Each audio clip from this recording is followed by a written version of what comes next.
Hi, folks. Welcome to my podcast, The Way I See It. My name is Kalu Aja, and on this podcast, I'm talking money, the economy, and personal finance.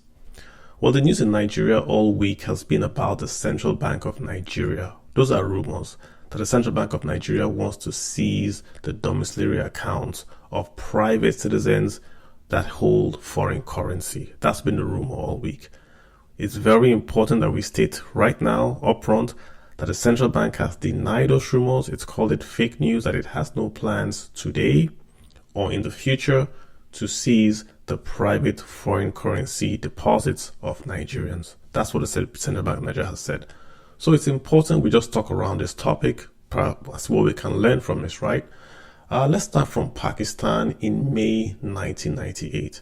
The government of Pakistan went ahead and froze foreign currency accounts estimated to hold about 7.5 billion in what they called an emergency rule in Pakistan, right? They said we want to save their currency, so they seized the currency reserves in foreign currency of their citizens.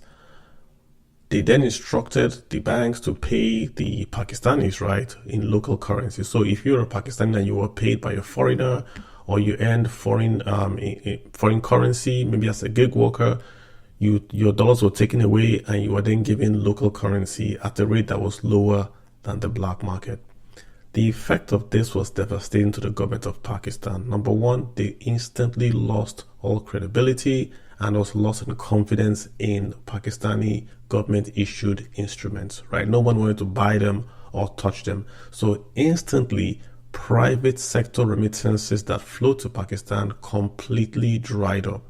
They were supposed to get about 2.5 billion in remittances. That went away because nobody's going to send money to a country that's going to seize them and pay at a lower rate. So that dried up completely, right? Before, in 1990 in Pakistan, private investments was 6.8% of GDP. After the freeze of the private assets of the citizens, private investment as a share of GDP fell to 1.7% of GDP. So from 6.8 to 1.7. Pakistan's GDP growth and gross investments also declined. Also, the foreign reserves fell from about 1 billion to about 500 million as of November 1998. I mean, you get the picture. This was bad for Pakistan because once you kill confidence, it shows up in many ways. No one would touch your investments, no one would touch your paper, and you would lose more than you would gain. So Pakistan got the sugar high of getting the 6 billion right immediately because they froze their assets. But down the road in 2019, they still had to go back to the IMF and get a loan for 6 billion. So that short-term sugar high didn't help them. Structurally, they had a problem. They didn't fix the problem. They went after the cheap, easy dollar assets. They got it, but they suffered for it, right? So this is a story that is, if might play out, I won't say might, that is maybe rearing its head in Nigeria. We hear these rumors. It's not the first time we've heard it, that the government's coming after the Domm accounts. A while back, the rumor was the government was coming after the pension fund account. That never happened because it was explained to the folks that were talking about using pension funds to pay for the budget that this money is not lying around in the bank. It's already invested in bonds and in shares. So you simply can't come in and take any trillions away. But let me also give you numbers. The average funds that flow to Nigeria via remittances is about $5 billion. The amount that we estimate is foreign currencies in Nigerian banks. Let's assume it was all lying in the vaults in Nigeria. It will be about from 25 billion to about 30 billion. So if the government was even able to take the 30 billion, let's take the high number, 30 billion, that is also, they are just taking 6 months of foreign currency inflows into Nigeria. And at what cost? No one will send remittances to any Nigerian bank or to the CBN again. So you take 6 months, you get 30 billion, but you lose the 5 billion every month. Doesn't make any sense, guys. Doesn't make any sense. So the government cannot do this, and they have said clearly that they will not do it. And we're going to believe that the government will not do it because they've said it. So that's our policy on that. But let's do a sidetrack. Is it possible for the government to get access to Domm accounts in a legal way? Of course.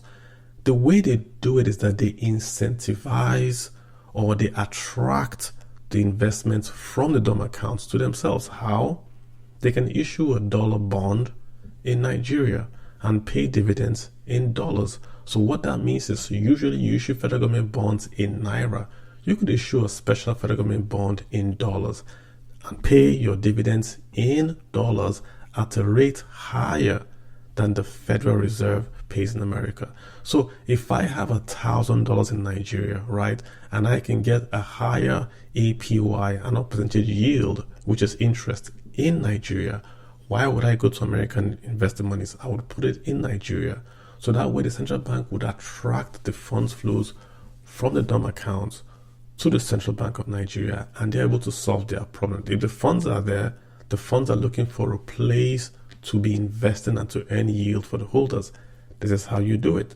You can attract, you don't seize, and this way everyone is happy. The central bank gets its dollars, the Nigerians get their returns, and the economy is safe and secure.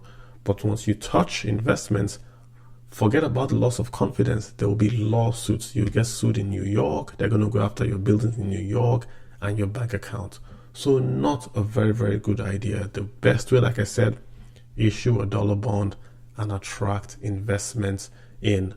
Again, we point out the central bank has denied this, and we believe the Central Bank of Nigeria. We take them at their word that this is not a plan now or in the future. And we want to just say this. Talks like this are bad for Nigeria because it brings in uncertainty, not just to Nigerians, to foreigners. No one will bring in money into an economy that is a rumor that the government might take those funds. So it's best not to spread those rumors for clicks. It's very unprofessional for a newspaper to write this and quote unnamed sources. Best not to do it because we all get harmed in terms of the loss of capital flows to Nigeria. So stop saying it. If you don't have any proof or if you don't have any quotes, leave it alone. It's not helping Nigeria, right? So that's the story we're going with now, guys. All right, that's it. That's a good episode for today, guys. Thanks for listening. My name is Kalu Aja, and this is my podcast, The Way I See It, where we're talking money, capital markets, and of course, personal finance. I'll see you guys next time. Do have a good day and bye.